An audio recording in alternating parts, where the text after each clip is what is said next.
If you are looking at getting a 2-horsepower compressor and you are considering the Harbor Freight and California Air Tool system, stay tuned and I'll give you some valuable information that'll help you make your decision. I'm Paul and this is Adventures in Fabrication, a channel about creating, innovating, and learning in the home shop. If it's your first time here, go hit the subscribe button and the bell notification so you don't miss out on future videos. The first test we'll be doing is noise level from 5 and 12 feet. First, we'll test the Harbor Freight at 5 feet.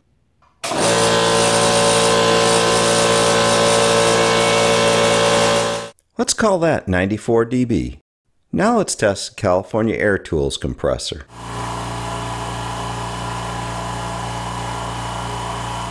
That's about 73 dB. Now we'll move back to 12 feet and test the Harbor Freight compressor.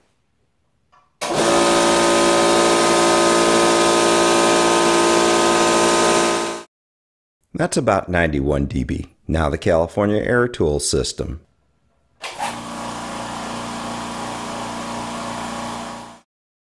Let's call that about 71 dB. The California Air Tools consistently beat the Harbor Freight by about 20 dB, which is really a lot. Studies have shown the average person feels sound doubles in volume every 10 dB. So the Harbor Freight sounds about 4 times louder. And let me tell you, it felt that way to me. From an OSHA standpoint, anything above 85 dB requires hearing protection. And in the case of the Harbor Freight compressor, I would agree.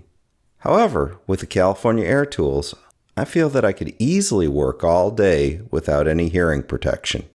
The next test we'll be doing is current draw. We'll be testing both inrush and true RMS current. Inrush current is the spike in current that occurs when you start a motor. My fluke meter takes an average of the first 5 cycles to determine inrush current. We can expect inrush current to be about 4 times greater than RMS. Also, the RMS current will change as the pressure builds up and the load on the motor increases. For this test, we'll use the RMS current just before the motor shuts off. First, we'll test the Harbor Freight compressor. That'd be an inrush of 47.2 amps. True RMS 12.8. Now we'll test the California Air Tools compressor.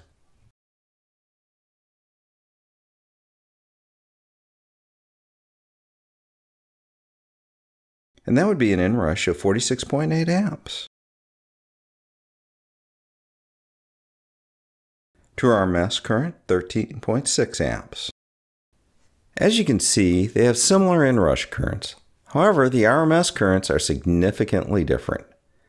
Clearly, the California Air Tools compressor has a stronger motor.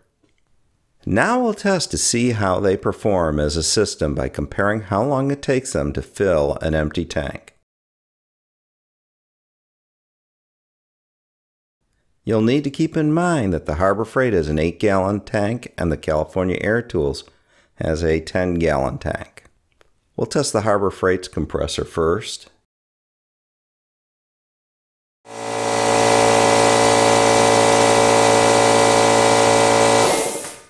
The Harbor Freight took 1:55. Now we'll test the California Air Tools compressor.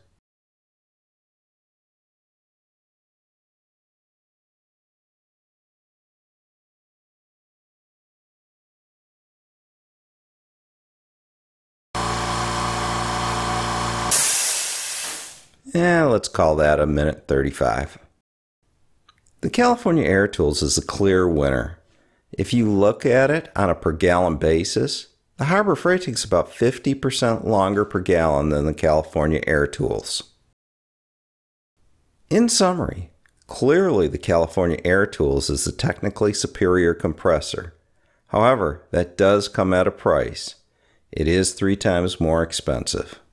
So from my perspective, in a small shop, it really comes down to how often you are going to be using the compressor and how valuable the noise reduction is to you.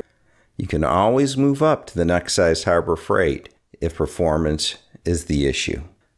For me, I know I would have a tendency to skip putting on hearing protection. So the California Air Tools lower noise is worth the money to me. However, it really comes down to your needs and budget. I own both and like both. Now before you go, be sure and hit that subscribe button so you know when new videos come out. And please feel free to share this video. Thanks for watching.